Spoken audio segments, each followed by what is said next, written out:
Welcome to the Doubles Only Tennis Podcast, where you learn the best doubles strategies to improve your game and win more matches. I'm your host, Will Bocek.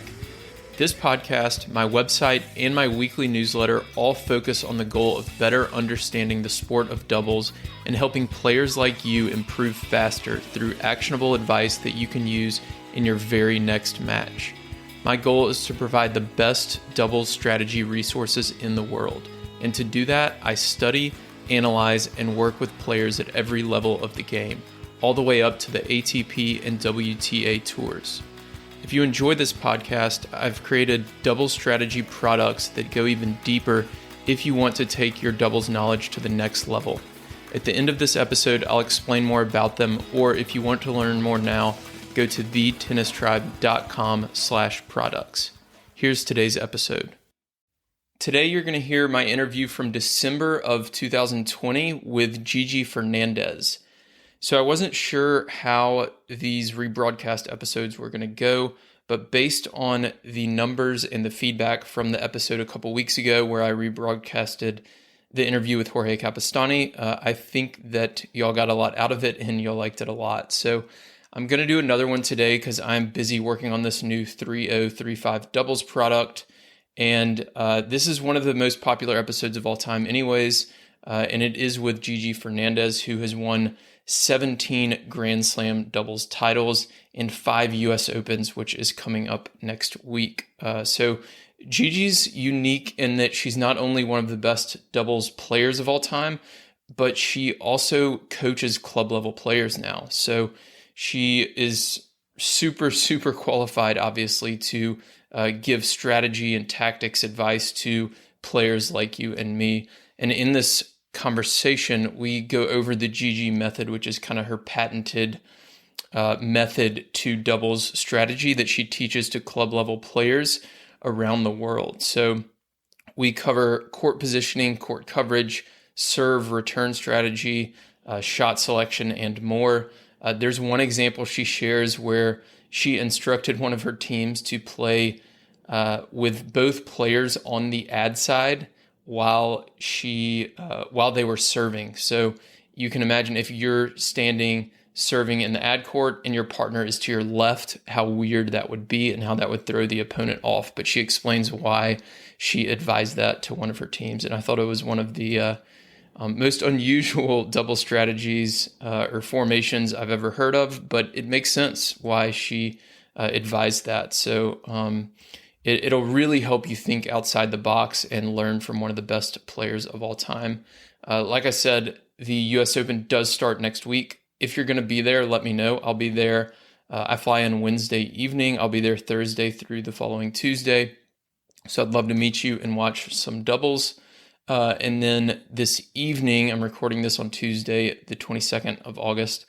This evening, I am meeting with a 3-0 and 3-5 doubles team that is headed to nationals. So I'm going to be recording that call. I'm going to be answering a lot of their questions, and then I'm going to make it available to you in the next month or so as a new product. So I'm really excited for that, and I've been super busy with that, hence the rebroadcast again this week. So I won't try to make a habit of this, but I do feel like y'all get a lot out of these, especially since this interview was so long ago. I thought it'd be good to get it back out there because Gigi has so much good information that you can implement into your own game. So without further delay, enjoy this rebroadcast edition of my interview with Gigi Fernandez. All right. Hi, everyone. Welcome to the show. Today we've got Gigi Fernandez on. Gigi, welcome. Well, thank you for having me, Will. Yeah, this will be a lot of fun. And I want to dive into strategy a lot today. But before we get to that, I was doing some research earlier. Obviously, I knew you were a 17-time major champion and all these accolades. But I was going through your pro career and saw from 92 to 94, you won 3 majors per year and you won 9 consecutive finals and only dropped a set in 2 of those finals, which was just mind-blowing to me. I don't know if anybody's ever told you that. I knew that I won 6 in a row, but I didn't know that we had 9 consecutive finals, and I didn't know that we only dropped 2 sets in the finals. Wow, that was good, I guess.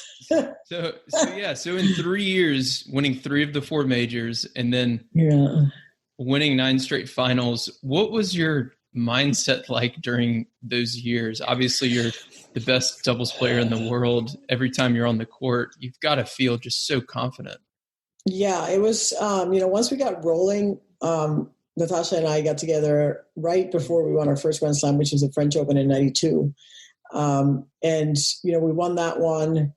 I don't remember if it was easy or not, but I remember after winning Wimbledon, we thought we kind of had something pretty special going. And then we won the first 6 Grand Slams that we played, which is still a record, I believe. No one's done that. Mirza and Hingis got close. I think they won the first 4 that they played. But it was, it's a really nice feeling to walk on the court knowing that you don't have to do anything special to win, that you just have to play your game.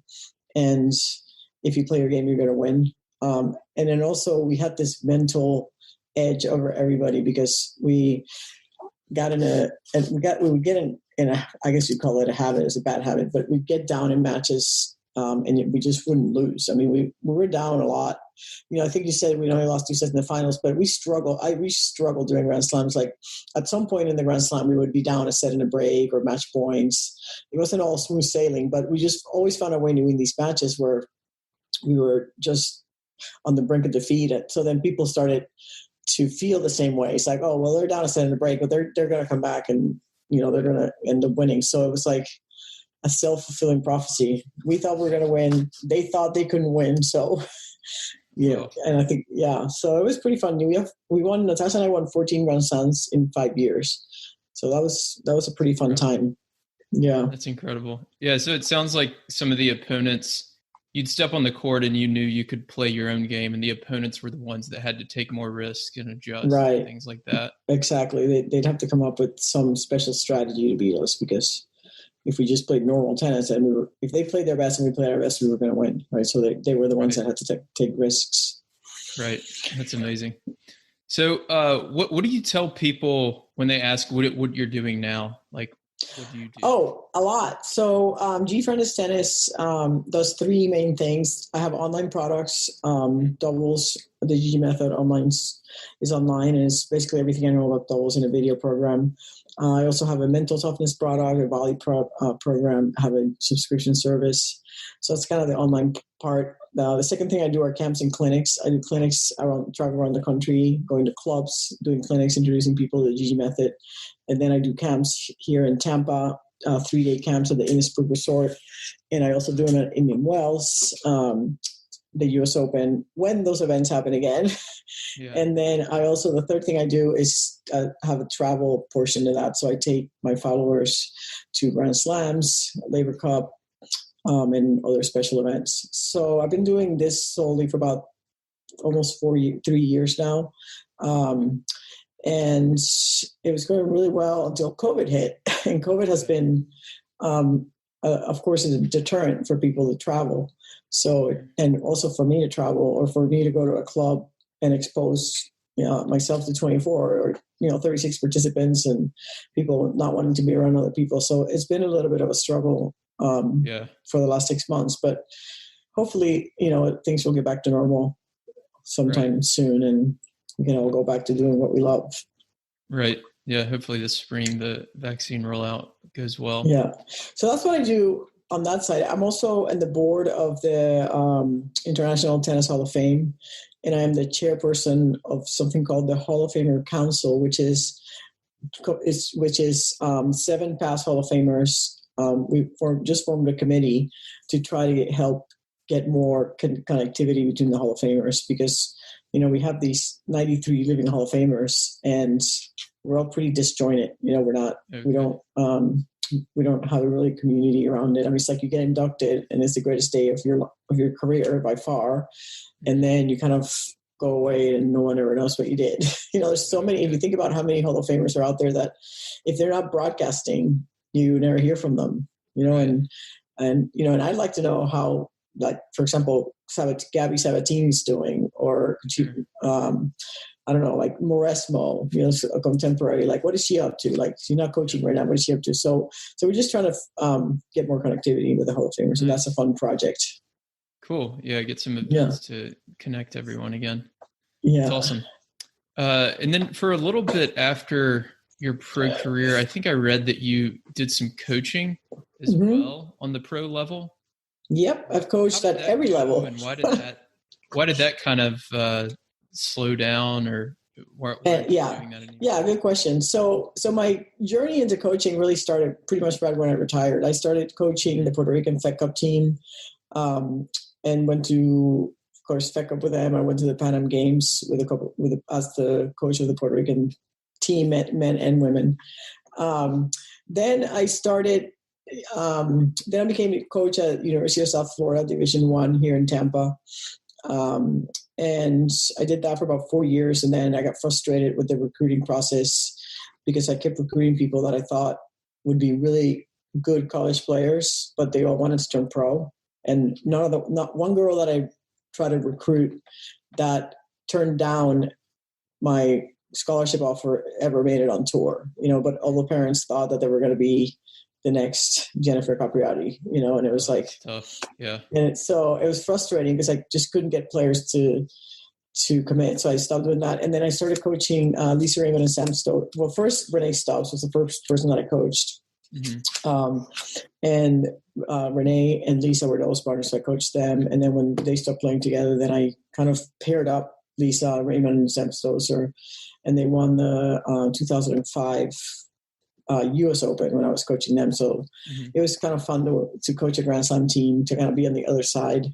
And then I became director of tennis at Chelsea Piers in Connecticut, and I coached players from 3 years old to like adolescent with an 80-year-old one. So I had a person whose mom was turning 80, and she wanted to give her a tennis lesson from me. So I coached anything from 3 to 80. And then in the end, I ended up coaching adults, because I found that is what I enjoyed the most. I sometimes didn't want to deal with kids that didn't respect my past, and they, 10-year-olds have no concept of what it's like to be on the court with a Hall of Famer, a Grand Slam champion.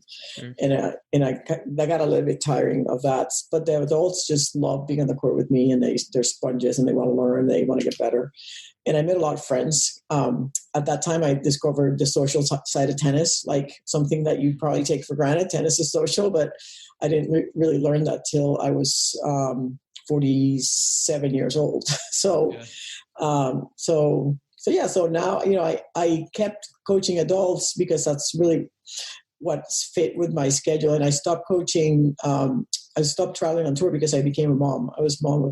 I'm now a mom of 11-year-old twins.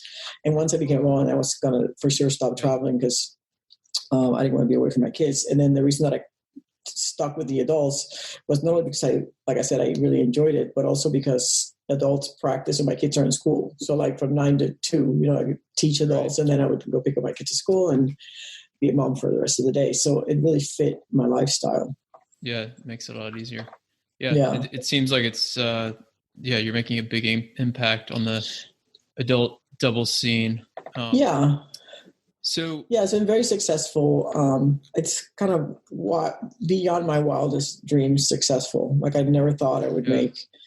I didn't think that my second career would be more successful than my first and more profitable. If you think about just from the true business perspective, this career has already more potential than my other one had, or definitely, I would make more money now than when I was playing. It's kind of crazy, but it's true. So you were pretty lucky. Like on that cusp of when prize money was starting to increase significantly.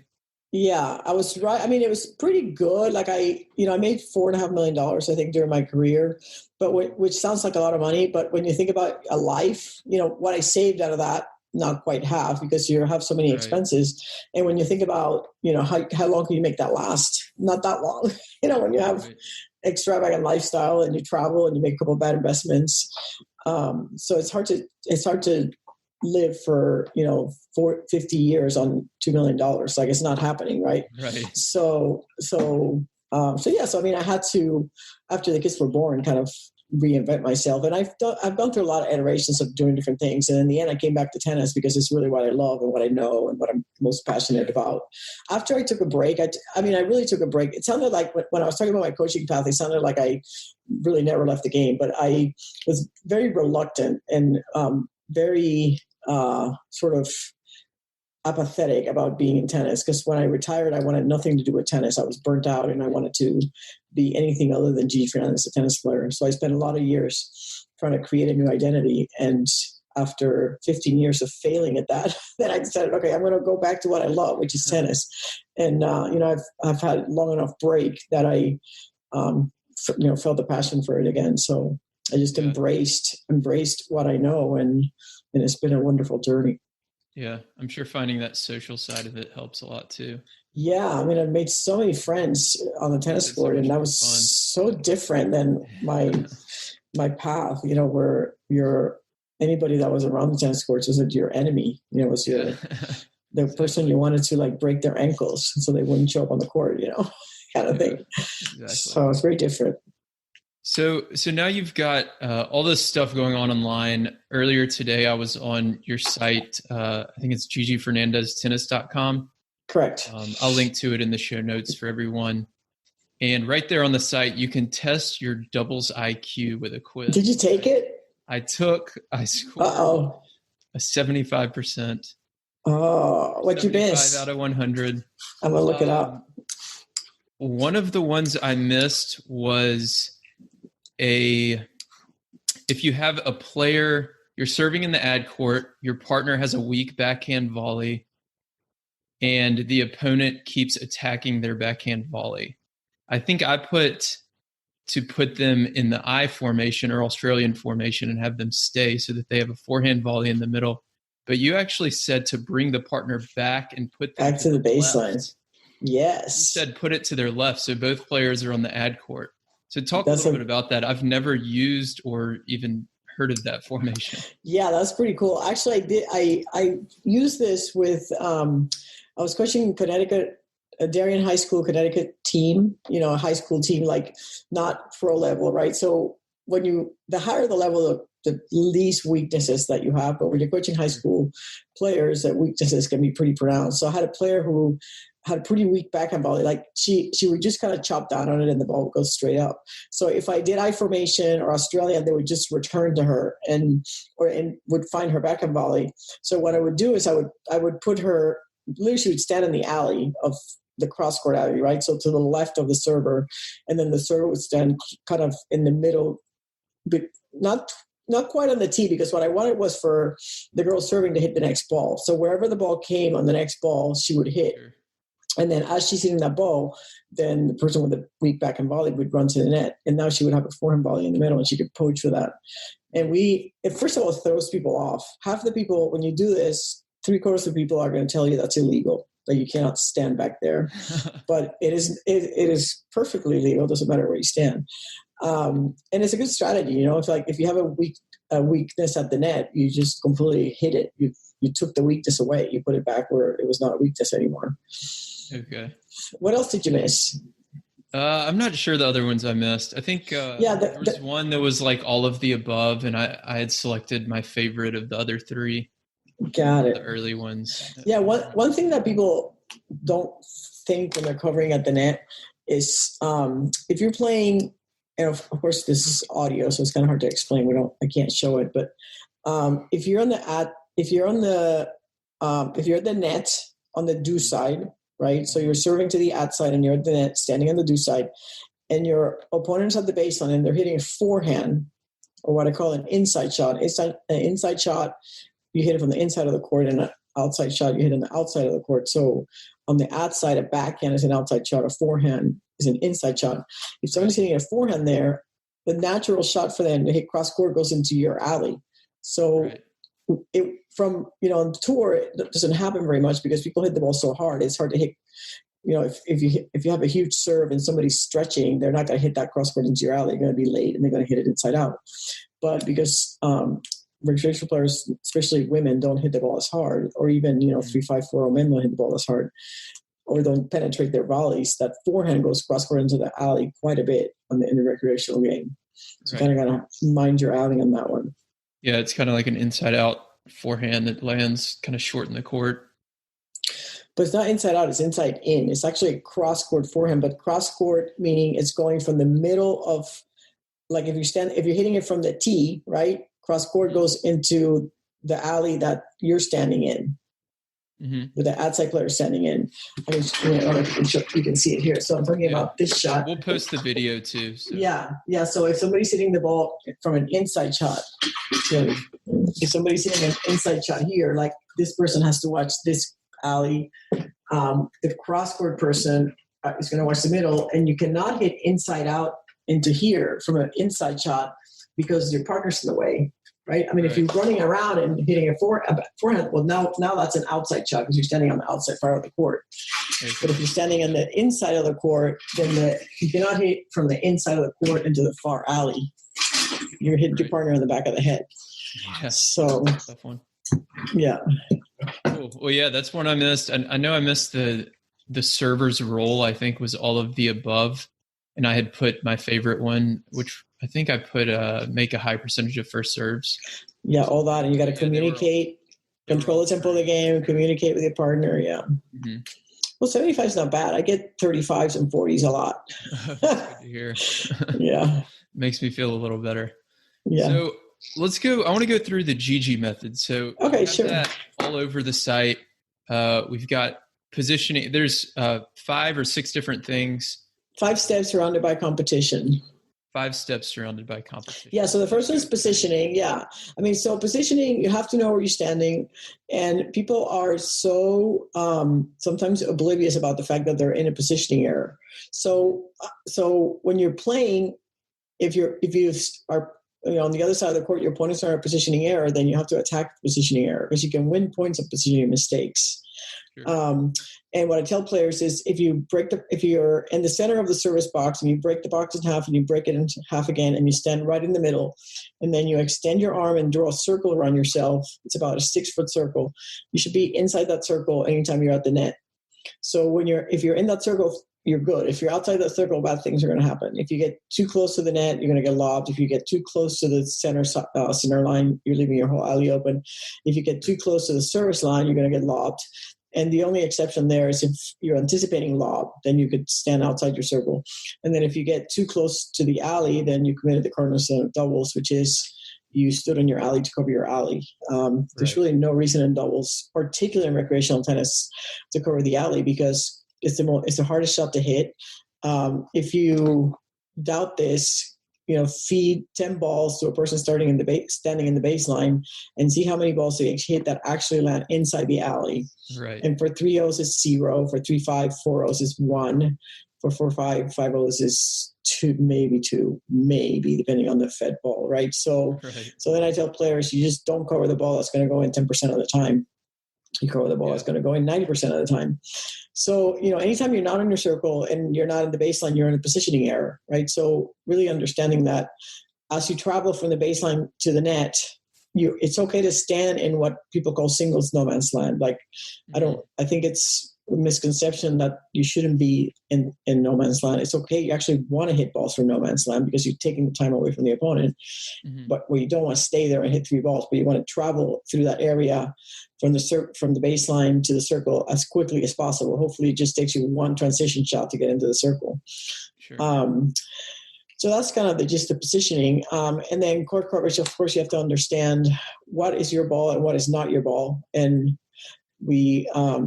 there's a lot of confusion sometimes at the net with recreational players as to what ball they should be covering and not covering. And that's why we have a lot of what I call middle confusion. Like people don't know who gets the middle ball, if it's yours or mine. And it's a lot of crashing going on. And I fixed that. I fixed that coverage problem by staggering. Like when players are staggered, one player is slightly in front of the other, and the player that's slightly in front is the player whose ever half the ball is in. So if the ball's in my half, about when both players are at the net.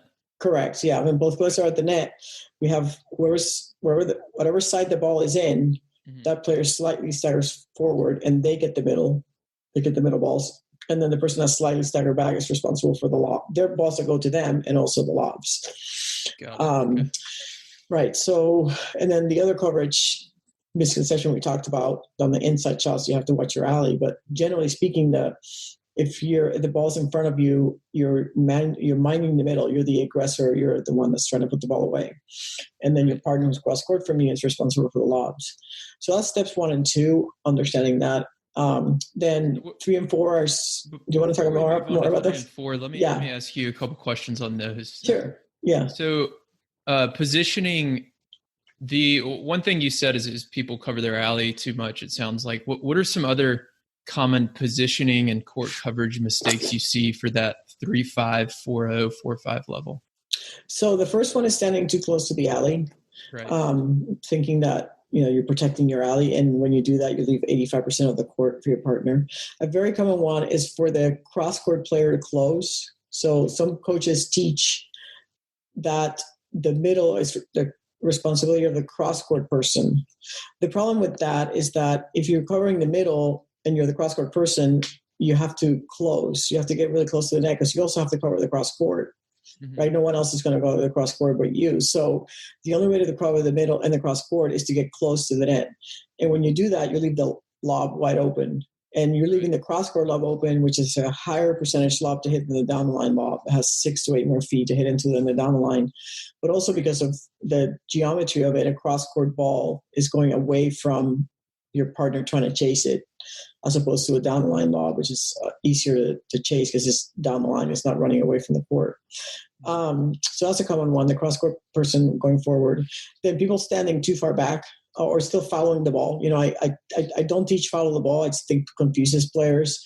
I agree. And that's where they follow all the way into the base, into the alley. And so a lot of times, let's say we're 2 up against one, or say you return and come in, or you're serve and volley, and people have a tendency to serve and volley and come towards the middle, thinking that their partner's going to get the alley, they're going to get the middle, and then they leave the cross court wide open. Mm-hmm. Standing too far back in the circle so that it's too easy for the opponent to hit the ball to your feet. Another positioning error is standing 3 to 5 feet behind the baseline. When you're at the baseline, going back, letting the ball bounce, and the further back you are, the more time you give your opponent. In doubles, you're always trying to take time away from the opponent. So if you're standing kind of hugging the baseline and not going back, taking the ball on the rise or in the air if possible, then you don't give your opponents time to get in position. Right. Yeah. Those are all really good ones. Yeah. One thing that I like to tell my readers is a lot of these rules also kind of depend on the what's going on the court, right? Because there's so many variables in doubles. So it might be the case that in one match the team's not very good at lobbing, or maybe they just never lob, so you can close a lot harder. But maybe in another match you have to cover that lob a little bit more. So it just kind of a lot of it depends. But these are really good general rules to follow and kind of adjust as you notice different trends. Right. You always have your plan A when you go on the court. And then if that doesn't work, then you go to your plan B, right? So covering the court the basic way first until you detect a tendency. I tell people don't cover the alley, don't cover your alley on an outside shot. But if you have somebody who is great at it, they pass you 3 times in a row with the backhand on line into the alley. Right. Clearly they have that shot, so then you got to cover it. Right. If somebody's hitting, and where are they hitting the ball from is another something that you also have to kind of or analyze to decide whether you're going to cover your alley or not. Because if somebody's standing in their service line and they're going to try to pass you, so you've hit a weak volley and you have somebody coming in to kill a ground stroke. The only 2 places they can hit the ball hard are down the line into your alley and through the middle. If they're going to hit across court, they can't hit it hard because it's going to go wide. So they have to dip it, right? So in that case, you would cover your alley. So those are 2 exceptions to covering the alley: the inside shot and the short balls. Right. Are the 2 exceptions to covering the alley. And people think that when somebody's standing way outside the alley, they should cover their alley. But I don't know any recreational players who can hit the ball around the net post into the alley. Yeah. So I still say don't cover it. It doesn't work for me. So it's not going to happen. So just let them have it. If they make it 1 time, it'll be lucky. If they make it 3 times, then you pay attention. Right. Absolutely. So, that's a really good rule. If you get beat 3 times, then start to make the adjustments. Right. So Next is we have positioning, court coverage, and then serve is the third one. Yeah. So serve and return. Yeah. So the serve, there's so many different things you can do to help your team hold serve. And most recreational players don't utilize all the options that they have. They just simply serve cross court and play out the point. There's Australian formation and I formation, and of course I formation is for the higher levels. But Australian formation has the same benefits, and it's a simple change of positioning that really is the purpose of it is to throw off your opponent, so that they have to hit down line returns once in a while. There's really 6 reasons you do Australian or I formation. Most people can name one, which is to make the opponent go cross court or go down the line if you have a good cross court return. You also do it if you have a poaching opponent. If your opponent's at the net poaching, if you do Australian formation, it's harder to poach down the line ball. Yeah, if the returns partner is poaching, then on your first volley or on your first ground stroke, if they're poaching, then if you do Australian, then you're hitting down the line. It's a lot harder to poach up and down the line. You do it to put your partner with their best volley, whether it's a forehand volley or backhand volley.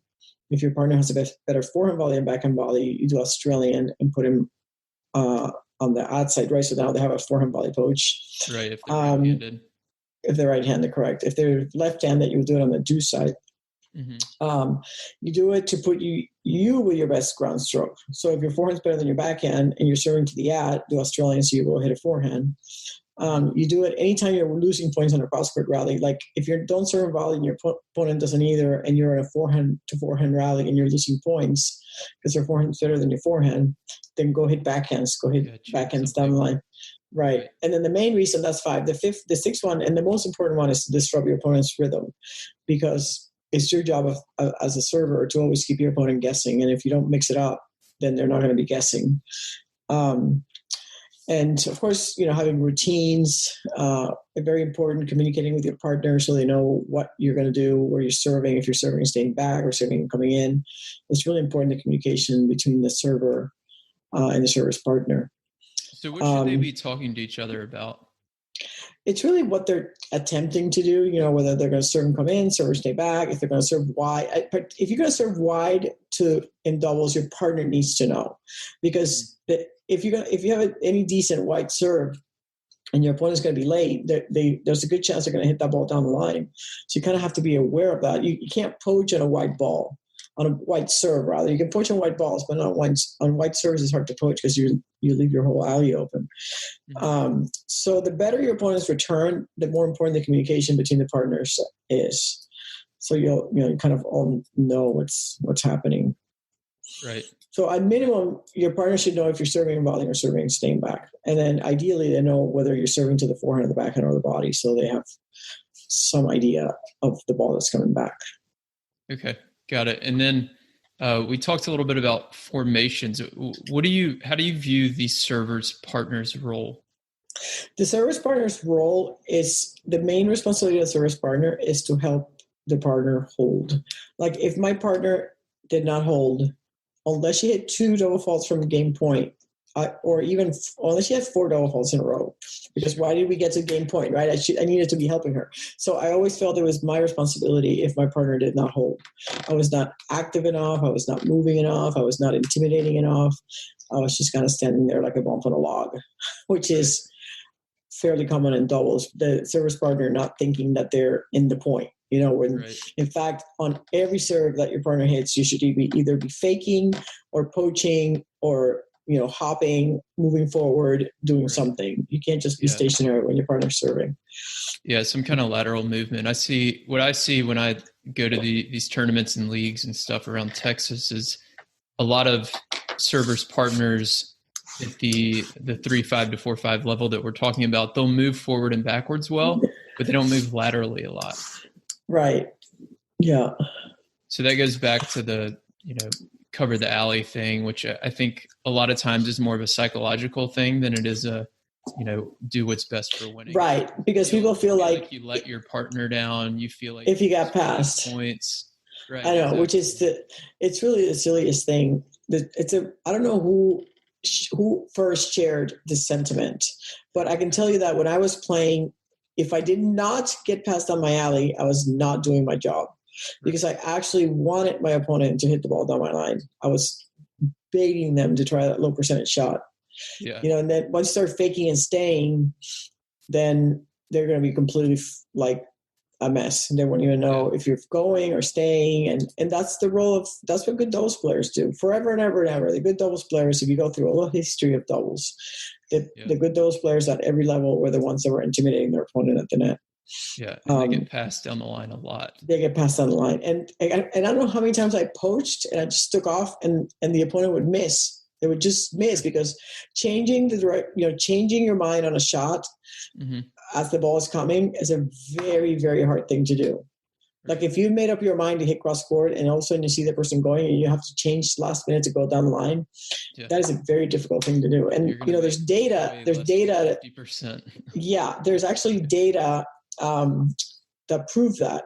Jim Lair did a study in the 80s with Andre Agassi, Jim Courier, Martin Blackman, and I forget who before, maybe Dave Wheaton. Like he used to work with all those players, and he gathered data where he put targets on the court, like a bullseye, like a bullseye, and then an outer ring, like the target logo, right? So if they hit the middle of the target, it was 10 points. If they hit the next level, it was 5 points, and they hit the next level was 1 point. So he would say, okay, the pro's going to feed you ball, so you're going to hit 10 cross-court forehands, and let's see how close to the target you get. And then he would count how many points they got.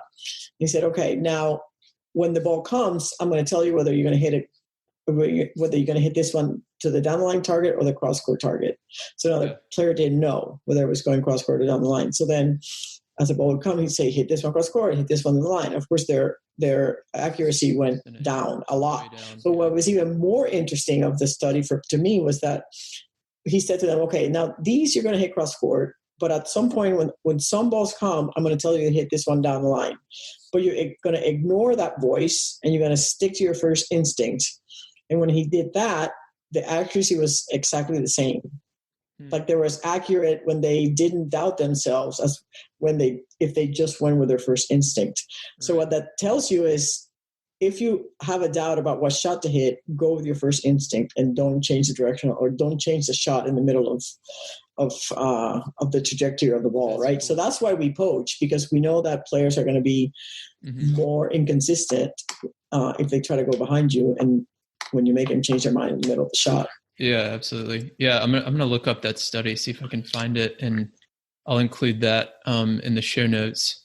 And that's a good transition to our next the next topic, which is returning. Returns, so it sounds like we shouldn't be changing direction on our return. What else do we need? Well, there's when you boil it down, you have two choices when you hit the return. You can drive the ball and you can lob the ball, right? And at the core, that's the two things you could do. Now, if you're going to drive the ball, most of the time you're going to hit cross court, but you can also hit it at the net person. And I think that's an underutilized return.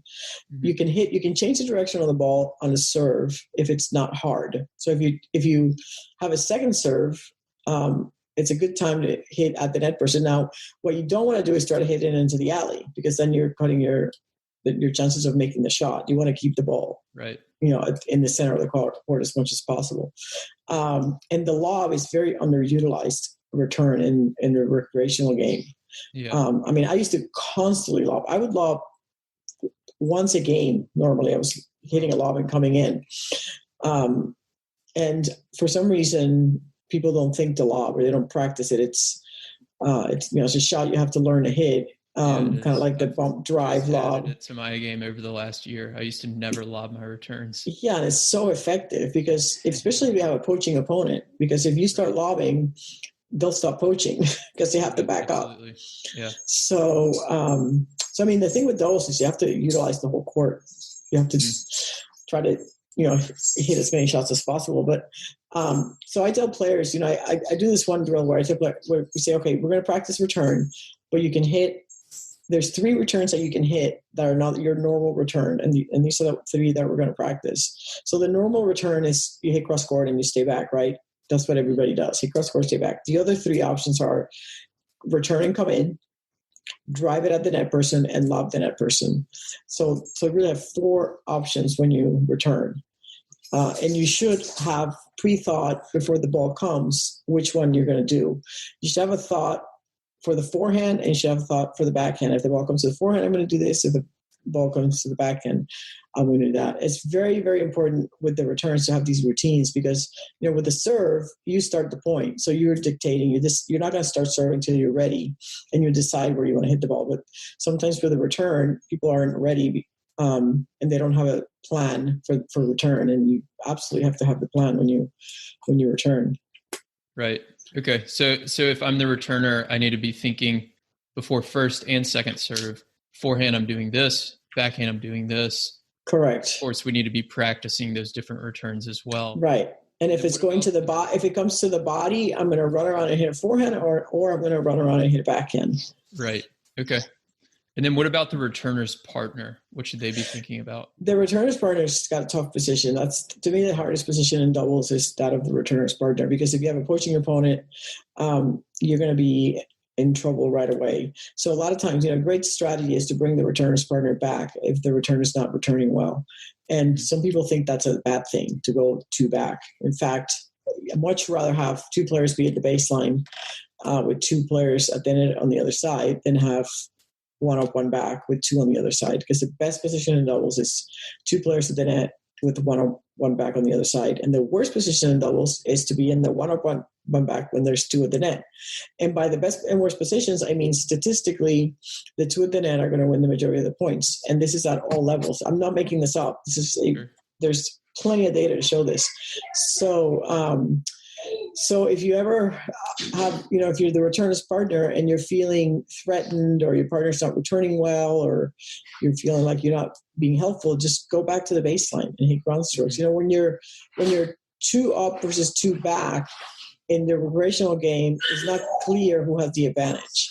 In the Pro Tour, usually two up has the advantage over two back, unless you're like in red clay and you have amazing ground strokes and you're Rafa Nadal and Roger Federer or something like that. Sure. But in the recreational game, two up versus two back, sometimes the two back have better ground strokes than the volleyers. So you can win a lot of points in games by playing from the baseline. Right. But what we don't want is two up against one up, one back.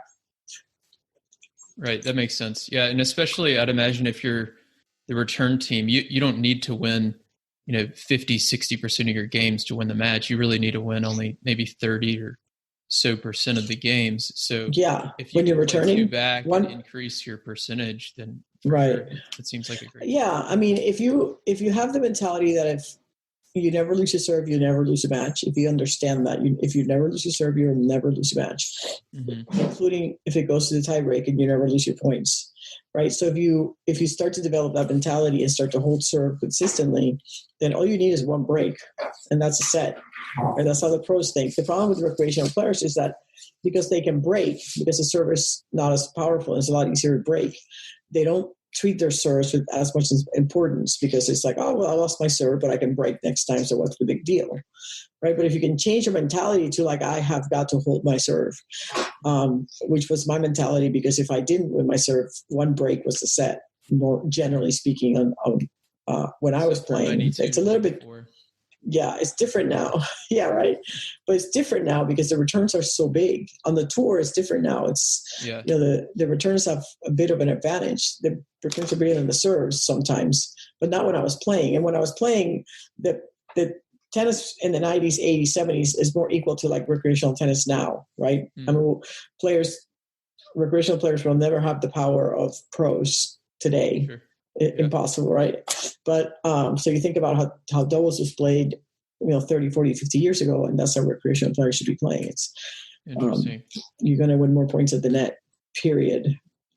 Interesting. In fact, I'll give you a stat for people who disagree. From the 2015 Australian Open, the best ground strokes, best players in the world, 2015 Australian Open, from the second round to the finals, of all of those points that were played, 60% of the points ended in an error. Okay, so like that's a high number. Like for recreational players, it's more than that. At Wimbledon is 70% because it courts faster. But of the 40% point, do you know the stat of the 40% points that were winners? What percentage of the points do you think were won by the net player and the baseliner? So out of 40%, what percentage of the points do you think the baseliners won? And these are the best ground strokes in the world. You mean the winner was hit from the baseline versus right? So from the net? Correct. I would guess the majority would have to be from the net. So like 80% net, 20% baseline. Yeah, so you're a little bit off, but so we only have 40 points. So, but still you're off because it's 3% of the points were won by the baseliner, and 37% were won by the person on the net. Okay. So if you're, I was saying like 30 and 10 or something, I guess. Right. You were like, you said 80, whatever 20. 80% of 40 is. We don't have to do the math, but okay, yeah, good. We get it. But so it's a low number, like it's 3%. So if you have the best ground strokes in your league, if you have the best 403.5 league or wherever you're playing 4-0, you will win. You will hit one winner out of 100, 3 winners out of 100 from the baseline. Right. Right. So what's your mentality? It's like, it's not how do I win the point. It's how do I set up my partner to put the ball away for me, or how do I draw the error from the opponent? And that's really the mentality of good doubles players. It's always setting up their partner or drawing up the error or trying to draw the error. So that brings up a question for me. So one thing I see a lot is like for that club player who knows, I've got the best forehand on the court. I'm playing 3-5 and I've got a 4-0 or a 4-5 forehand. So I'm just going to sit back here and just crush forehands and win all these matches. But a lot of people don't think about, how do I get to that next level? If I'm a 3-5, how do I get to 4-0? If I'm a 4-0, how do I get to 4-5? And the answer oftentimes is not going to be sitting at the baseline and hitting your forehands, right? It might be working on some of these other skills. Like net. How do you coach people for that and think about improvement? Yeah. So, so that's why I have my camps, because in 10 hours on the court, the wild improvement. You can have wild improvement because you really learn the game. You learn where to stand. You learn what's high percentage, what's not. You learn shot selection. You learn serve strategies, return strategies. Whereas, if you worked on your forehand for 10 hours on the technique of your forehand, you'd have moderate improvement. But it takes a long time to make a stroke better. Sometimes months and years before, you can put a new stroke into play, or you can really take advantage of developing a stroke. But if you learn positioning, you learn the art of doubles. If you truly become a student of doubles, you can start winning matches just by being more intelligent than your opponent. In fact, Natasha and I we won because we knew doubles better. We were not the better players on the court, a large portion of the time, because in our generation, the top singles players played doubles. So we were playing against, Martina Navratilova, Martina Hingis, Lindsay Davenport, Yana Novotna, Arantxa Sanchez Vicario, Conchita Martinez, all these number 1, 2, and 3 singles players in the world. Mm-hmm. But, Natasha and I, who were like 15 and 30, so we're in that range, we were not better than them. We really were not, but we just understood doubles better. We understood shot selection and what was high percentage, what was not, and who covered what ball. And we were really difficult to pass because we really, really understood what to cover. A big difference. I mean, we had good hands, but it was more really the understanding of the game. And that's what can kind of take whoever's listening to the next level. It's becoming a student of doubles and really understanding it better is what's going to take you to the next level. So I know we're kind of running low on time. How much more time do you have? I'm good. Okay. I have 15 more minutes probably. This last one is shot selection. You've mentioned it a few times. Let's talk about that. Yeah. So, really understanding high percentage shot selection and what is the likely shot that you should be hitting, but also in terms of coverage, what shot should you cover that takes away the high percentage shot and gives your opponent the low percentage shot. So, we talked a little bit about, let's see, what's a low percentage shot? Anytime you hit a ball into the alley, it's a low percentage shot, right? As far as shot selection, I tell players, just because they give you the alleys does not mean you should hit into it, right? So you want to try to keep the ball as much as possible in the singles court. You keep your opponent hitting the ball in the singles court because you kind of close the angles of the net. If you're at the net, if you're 2 up against 1 up, 1 back, or 2 up against 2 back, any low volleys you want to hit deep, and any high volleys you can hit at the person at the net. Hitting lobs, you have to be careful hitting lobs when you're one up, one back, because if you don't hit a good lob, your partner's dead, right? And I think what those players in the recreational game really get in trouble by being too creative, like to try to hit different shots and then try angles when they shouldn't, and they try to they redirect the ball constantly. So the ball goes cross court, they hit it down the line, cross court down the line. We get into this cross court down the line pattern where really, when I was playing doubles, I hit 98% of the balls that I hit were cross court through the middle. Sure. So everything was cross court through the middle. I only hit down the line when I thought I could hit a winner, because if I didn't hit the winner, I was going to lose the point. So that is understanding that, and then having the discipline to continue to execute the right shot. Right. I tell players there's four types of errors that you make, and the acronym is PEST. You make positioning errors, you make execution errors, you make shot selection errors, and you make tactical errors. And really the only one you cannot control is execution. You never know how you're going to play on any given day, nor do Roger and Serena. They have good days and bad days. So if you can eliminate positioning errors, tactical errors, and shot selection errors, you will immediately become a better player. And if all your points end in an execution error, you'll win a lot of matches. Right. You'll win a lot more matches than we're winning now. That makes a ton of sense.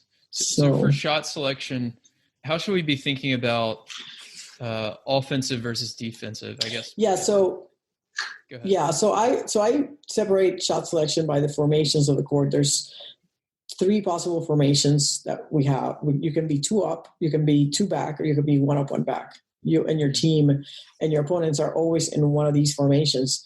And depending on where you are in that formation, then there's high percentage shot selection. So if we start out, let's do like the three basic ones. If both players are one up, one back, what are you trying to do? You want to keep the ball cross court. You want to keep it in the singles court. If you hit wide, your partner can help you. But ideally, you're trying to come in, because whoever comes in first puts their team in the best position in doubles, which is two up, and puts their opponent in the worst, which is one up, one back when there's two at the net. So if you get that two up, one up, one back position, any volley that you get, if you're the two up, goes back to the baseliner. There's no need to change the direction of the ball here unless you get a high ball. If you get a high ball, you're going to take that to the net player. The net person there in that one up position, if they can somehow get back, that's preferable. Or if the baseliner can somehow come in, and then we're two up. When we're two up, really no one has the advantage. The goal there is to keep the ball low. You don't really want to open angles. Whoever opens angles generally gets in trouble. Unless you're very good at opening the angles, don't open it first. Let your opponents do that. I wouldn't lob when there's four players at the net. It's low percentage to hit lob volleys. And if you don't execute it, you're going to get drilled. If you're two up, two back, the baseliners, I tell the baseliners to think of hitting the ball in the zones. And the zones are the openings, like the alley in the middle, where between the people who are standing, and of course the lob. You always think two shots ahead in doubles. You hit to a zone to open up another zone. So if you hit into the alley, the players shift. Now you've opened the other alley. If you hit to the middle, both players go, you open the alleys. Sure. And of course you always can lob to push people back off the net. And those are the basic formations. I mean, two back against one up, one back, and all these other ones happen, but those are the most common ones. Are one up, one back against one up, one back, and then two up against one up, one back, and then all four players at the net. So if you kind of master high percentage shot selection from those three formations, you'll start playing better.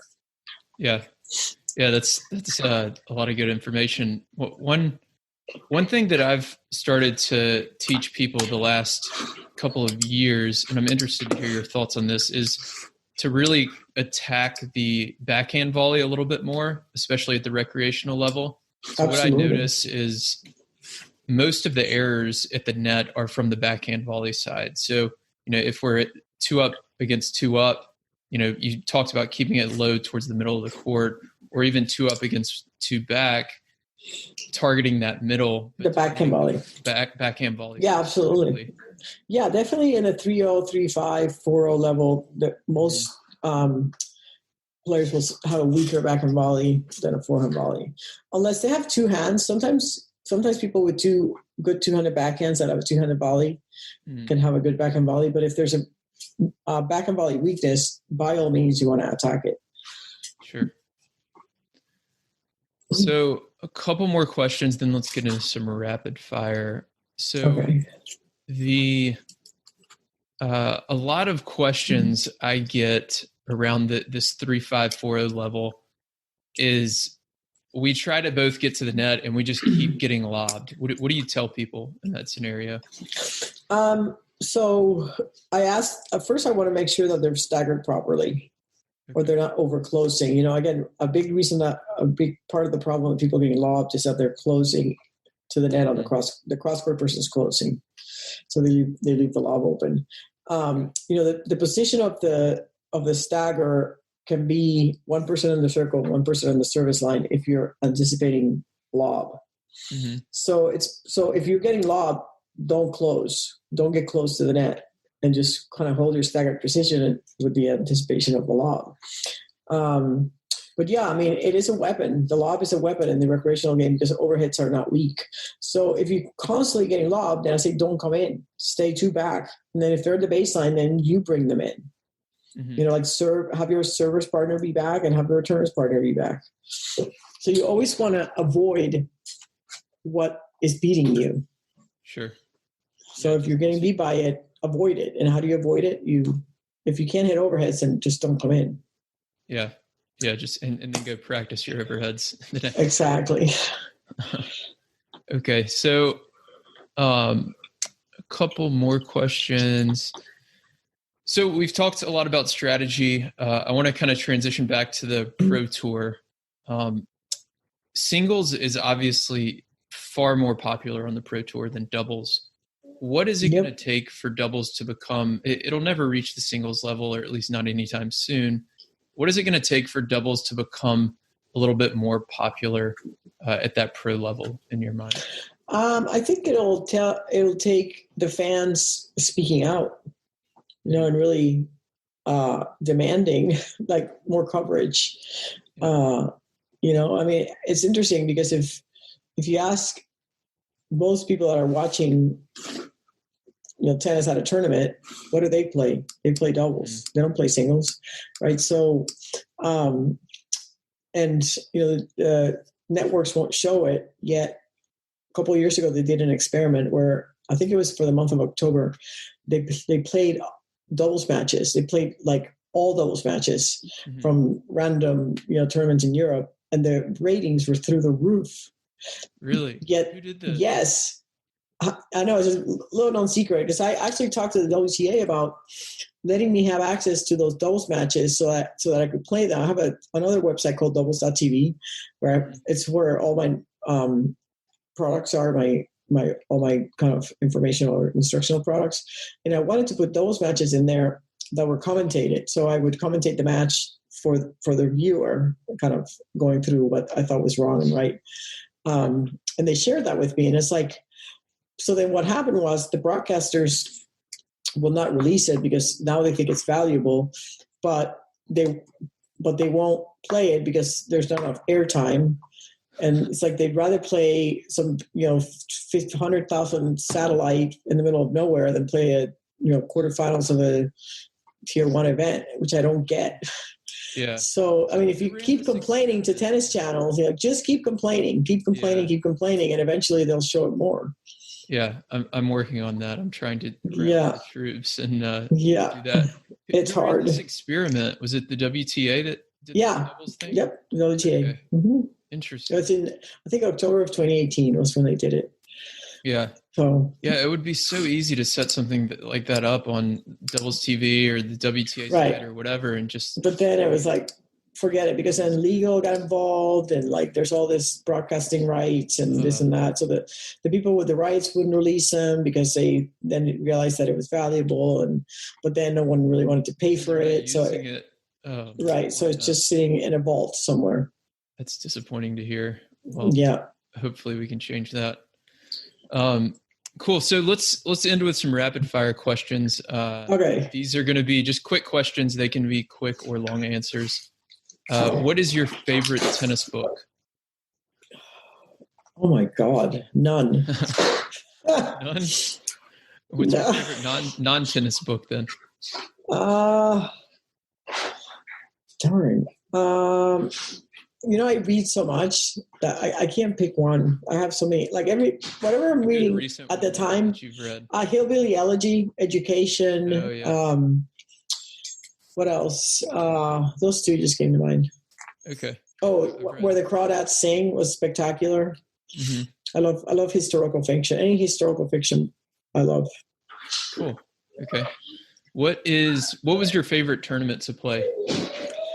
The Australian Open. Australian Open. Who is the toughest opponent you played against? Monica Seles. Why? She stood 3 feet inside the service line to return my serve, and in singles, when I played her, it was impossible to get to the net for a first volley. So she took your time away? Yeah. What is your favorite win of your career?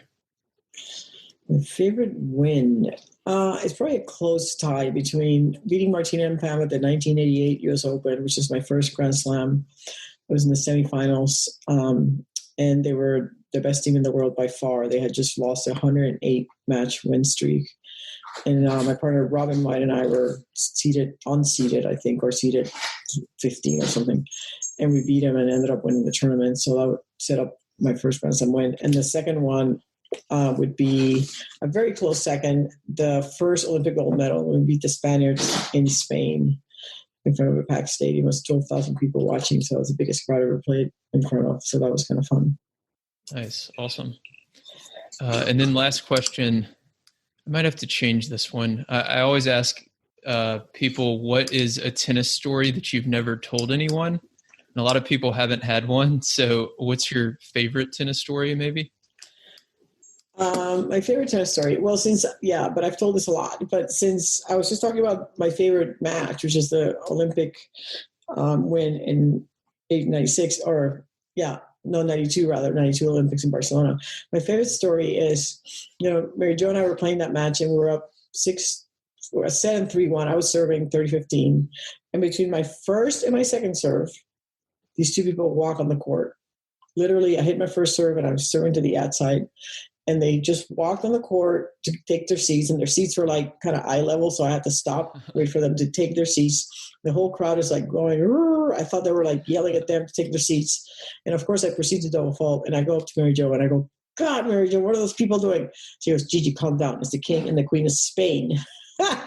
So the king and the queen of Spain had this habit of showing up at gold medal matches for the Spaniards. And then the Spaniards would elevate their games and come back and win gold medals. They've been doing it throughout the games. And sure enough, Rachida and Arantxa started playing like out of their minds, and they won the next 6 games. We're down 2-0 in the third before we were able to turn around and come back and win it in the third. Wow. What a mental battle. having the king and queen come out between serves. I know. I was pretty upset about that. Well, at least you got the victory. Yes. Awesome. Any other final statements or requests from the audience? Well, I have a lot of good products at doubles.tv or gfranstennis.com. My camps are super fun. They're here in Tampa. They're 3 days. We play about 10 hours over 3 days. We cover all the Gigi method off court, and then we talk about the mental game. And I've been keeping them really small because of COVID. Only 8 players of the same rating, and they're very popular. So if you or your friends ever want to go to a doubles camp, if you travel to tennis travel to camps, absolutely, keep that in mind because it's really a fun time. Yeah, absolutely. Yeah, and we'll link to all of that in the show notes as well, so people can find appreciate it. And all right. And thank you, Gigi. Really thank you. Thank you for listening to this week's episode of the Doubles Only podcast. If you're interested in diving deeper into any topics I discuss, I've created doubles strategy products that allow me to bring you more podcasts and other doubles content without relying on paid ads. I have ebooks and courses that help you make better strategic decisions during matches and become the smartest player on the court. Go to thetennistribe.com/products to learn more. You can also join my free weekly doubles strategy newsletter that includes video lessons and more on our homepage. If you want to connect, you can find me on Instagram, Twitter, and Facebook, or email me directly, will@thetennistribe.com.